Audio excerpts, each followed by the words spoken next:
வேலூர் கோட்ட தலைவர். இன்றைய தினம் வேலூர் மாவட்ட ஆட்சியர் இடத்துல நாங்கள் ஒரு 3 மனு அளிச்சிருக்கோம்.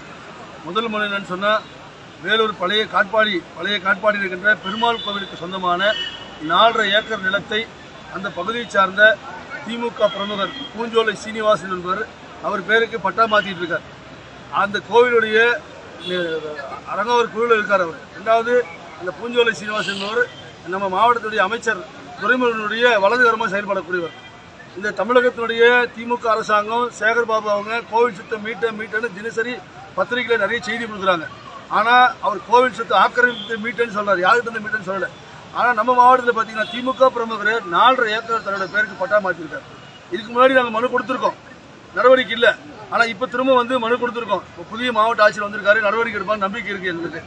அந்த பட்டாவை ரத்து செய்யணும், அவர் மீது வழக்கு பதிவு செய்யணும். பூஞ்சோலை சீனிவாசன் மீது வழக்கு பதிவு செய்து அவர் முறைகேடாக கோவில் சொத்து ஆக்கிரமிப்பு பண்ணி வச்சது சட்டவிரோதம். திரும்ப அந்த கோவில் சொத்து ஒப்படைக்கணும். இன்னொன்று கைலாசநாதர் கோவில் கந்தசாமி என்ற இந்த கோவில் தர்மகத்தா இருக்கிறவர் விஐடி எதிர்க்கு ஒரு 4 ஏக்கரா கோவிலுக்கு சொந்தமான இடத்த கைலாசநாதர் கோவிலுக்கு அவர் பரம்பரை தர்மகத்தான்னு சொல்லிட்டு அந்த கோவில் இடத்த துண்டா போட்டு வித்துக்கிட்டு இருக்கார். பல கோடி மதிப்புள்ள சொத்து.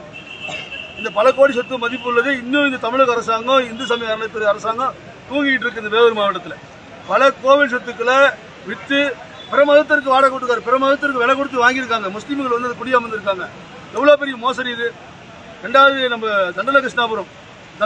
தண்டலகிருஷ்ணாபுரத்தில் காட்பாடியில் அங்கே இந்துக்கள் அதிகமாக வசிக்கிற பகுதியில் ஒரு கிறிஸ்தவ நிறுவனம் சர்ச்சை அமைக்கிறதுக்கு அங்கே இடம் வாங்கி சர்ச்சை கட்டுறாங்க. இதுக்கு முன்னாடி புகார் கொடுத்துருக்கோம், 107 பெண்டிங் இருக்குது. இப்போ சர்ச்சை திரும்ப கட்டுற வேலையை ஆரம்பிச்சிருக்காங்க. இப்போ மாவட்ட ஆட்சி சந்தித்து மனு கொடுத்துருக்கோம். அந்த சர்ச்சை இடம் வந்து இப்போ சர்ச்சை பேரில் பத்திரமா இருக்குது. ஆனால் ஊராட்சி மன்ற தலைவர் அதுக்கு அனுமதி கொடுத்துருக்காரு சமுதாய கூடன்னு சொல்லிட்டு. என்ன ஒரு முறைகேடான செயல்கள். குறிப்பாக இந்த பூஞ்சோலை சீனிவாசன் மீது வழக்கு பதிவிட்டு கோவில் சொத்தை மீட்கணும், அந்த கந்தசாமி என்பவர் மீது வழக்கு பதிவிட்டு அந்த கைலாசநாதர் கோவில் சொத்துக்களை மீட்கணும். இந்த சர்ச்சையை இந்த மாவட்ட நிர்வாகம் தடை செய்யணும். இந்த 3 கோரிக்கை வச்சு நீங்கள் மனு கொடுத்துருக்கோம். இந்த 3 கோரிக்கை மாவட்ட ஆட்சியர் நிறைவேற்றவங்க எங்களுக்கு நம்பிக்கை இருக்குது. ஏன்னா புதிய மாவட்ட ஆட்சியர் வந்திருக்காங்க, இவங்க கொஞ்சம் நேர்மையாக இருப்பாங்க, எங்களுக்கு ஒரு மிகப்பெரிய நம்பிக்கை இருக்குது. இல்லை என்றால் இதை மக்களை திரட்டி மிகப்பெரிய போராட்டம் முன்னெடுக்க வேண்டிய சூழல் வரும். நன்றி, வணக்கம். நிலங்களின் மதிப்பு ஒரு 4.5 ஏக்கர் சொத்து பார்த்தீங்கன்னா இன்னைக்கு அந்த பூஞ்சோலை சீனிவாசனோட மதிப்பு கிட்டத்தட்ட ஒரு 30 கோடி ரூபாய் சொத்துன்றாங்க. இங்கே விஐடி இருக்கிற சொத்து பார்த்தீங்கன்னா கிட்டத்தட்ட 100 கோடி சொத்து இருக்கும்.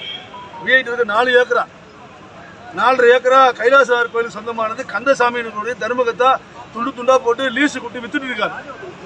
ரெண்டுத்தையும் மீட்கணும். பல 100 கோடி மதிப்புள்ள சொத்துக்களை இன்னைக்கு கண் முன்னாடியே கொள்ளை போயிட்டு இருக்கு.